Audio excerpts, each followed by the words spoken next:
Hey guys, it's Core Ross and welcome to 6 News. So the 9th year of Rainbow Six Siege and its first season is coming very quickly, and we're going to go over the details in this video. So first of all, let's talk dates and when the season will be announced and then released, and of course the reveal of the Year 9 roadmap as well. And that's going to take place between the 24th and 25th of February. Most likely the new season will be revealed on the 24th, with the roadmap revealed on the 25th. With the test server for Season 1 of Year 9 coming live on the 26th or 27th of February, resulting in the new season potentially launching on the 12th of March. And now that we've got the dates out of the way, let's talk about the content. So we should get another high-end CGI cinematic, which of course will feature Demus, who is the big bad guy who eliminated Harry last time. So I'm presuming Rainbow Six is going to go after him in the current cinematic, and I don't believe they'll defeat him outright. They might get a little bit of a victory, but I presume Demus is going to be around for a very long time as the main villain.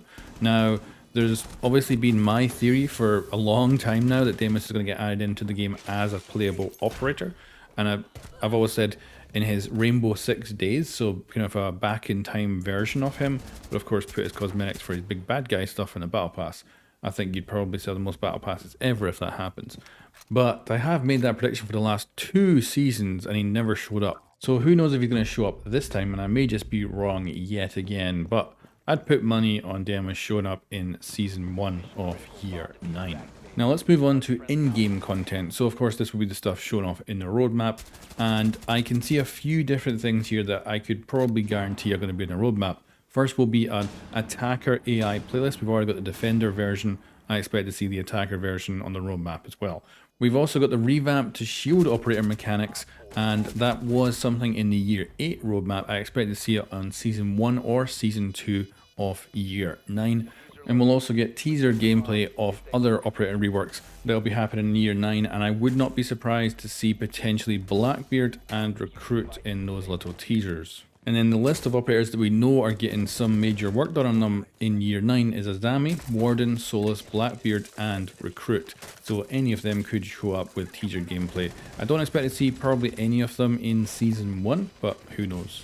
However, what we might see in Season 1 is a major change to overall balancing. And this is because we know that they're planning to slow the game down quite considerably and try and move away from the TDM meta, bring things much more back to gadget gameplay.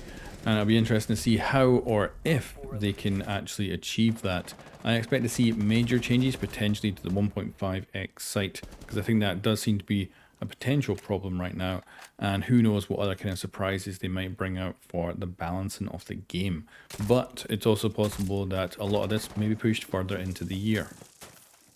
And then when it comes to the rest of the content for Year 9, your guess is as good as mine. So I'd love to hear your predictions and your hopes for the Year 9 roadmap. Now let's go over what I'm hoping for, and we'll start with the bare minimum. So I'm hoping for 4 operators this year. It could easily be that they go with 3 and then do like an Operation Health season or something like that. Who the heck knows? But I'm hoping for 4 operators this year. I'm also hoping that the Season 1 operator brings in some new guns as well. So at least a couple would be very nice to see, because for sure I want new weapons in Siege. And then I'd also like to see 2 new maps this year. I think probably Season 1 will be a rework, maybe Season 2 being a new map, then maybe a rework again, and then a new map for the end of the year. I'm also hoping to see an array of brand new countries get added into Siege with operators from all over the world, but I do think we'll probably see an operator from the United States this year. And then a couple other bare minimum things I would like to see is them talk about the servers and say they're going to make it better. So I'm hoping to see a commitment to that, and I'm then going to sit back and wait 6 months and see if the servers stay up over those 6 months. Now moving up from the bare minimum to things I'd like to see, let's actually talk about a revamp of the roadmap itself. I think at this point, it just, we're almost a decade into Siege right now, and I would quite like a whole new approach to the roadmap itself. And the main thing I'd actually like to see is a reworked operator launching alongside the new operator every season. And what I would like is them to be center stage with that new operator, with a good chunk of new story behind them that gives them a bit more depth. And it's just to kind of make a bit more of a spectacle of reworked operators and give them a bit more backstory.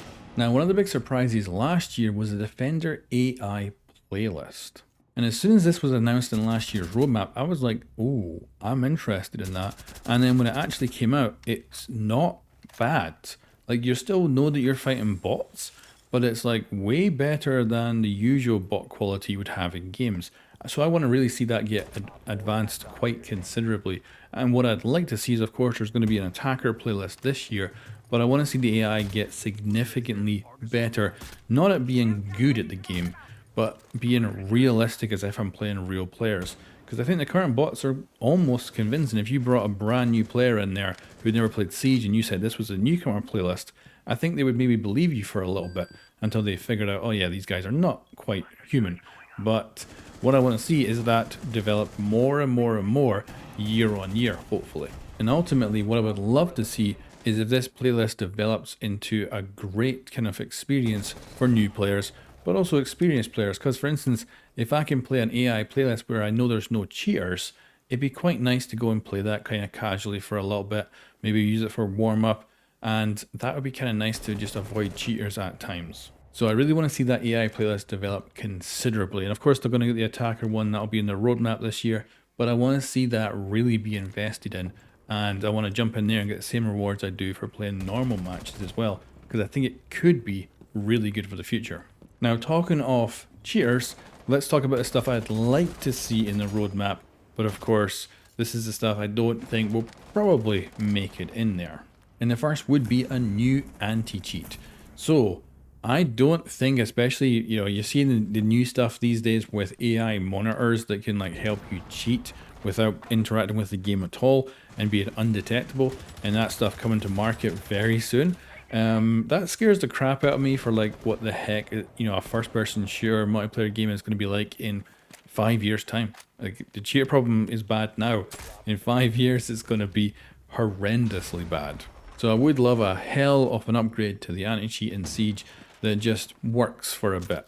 But I don't think that's going to happen. Fingers crossed that maybe it will. I'm sure they will have some anti-cheat announcements, but I'm pretty sure it'll still be linked to BattlEye and stuff like that. And I don't think we'll see anything really significantly move in that side of things. But it's certainly on my top list of stuff I'd love to see in the roadmap. And then the next thing I'd love to see would be story content, single player or cooperative, where you have a map with destruction on it, so you can go in and do stuff with the different operators' abilities and have an absolute blast fighting against Daemus's bad guys. And I would love to see maybe a mission per season that would just slowly develop and give us a bit of a story in game. Because again, I was wanting story last year and it's all just outside of the game, so it's real disappointing. I don't really think we're going to get it inside the game again this year, but I would love to see that. I do also expect we're going to see a brand new Rainbow Six game get announced, probably a single player game at some point in the future, but I wouldn't expect that to happen at the year 9 reveal. And if they are going to do it someday, it'll be the year 10 reveal of Siege. Maybe put out there, we've got this new single player game coming out. Of course, totally different development team, probably different studio and all that, but I do expect we're going to see a Rainbow Six single player game not too far off in the future. Maybe though, it could still be a couple of years. But that's kind of getting off topic, isn't it? But yeah, I think year 9's roadmap is going to be pretty normal. I think there will definitely be some surprises that we won't see coming, but I think for the most part, the content's going to be pretty normal, and I think it'll be one operator per season. I think if there's any curveballs, it'll be some single player content or cooperative content, and maybe ditching one operator in one of the seasons and making that kind of like an Operation Health season. Maybe doing something like 2 reworks or something for operators that season. And that would certainly be unexpected if they did that. And I don't think so, because they got the battle pass and all that linked up to the operators launching. I assume that we're going to have an operator launching every single season like normal. But who knows? There may be some curveballs in there. And again, let me know in the comments below if you have any ideas of what what the surprises may be for this year. Anyway, guys, thanks for watching. I'll catch you next time.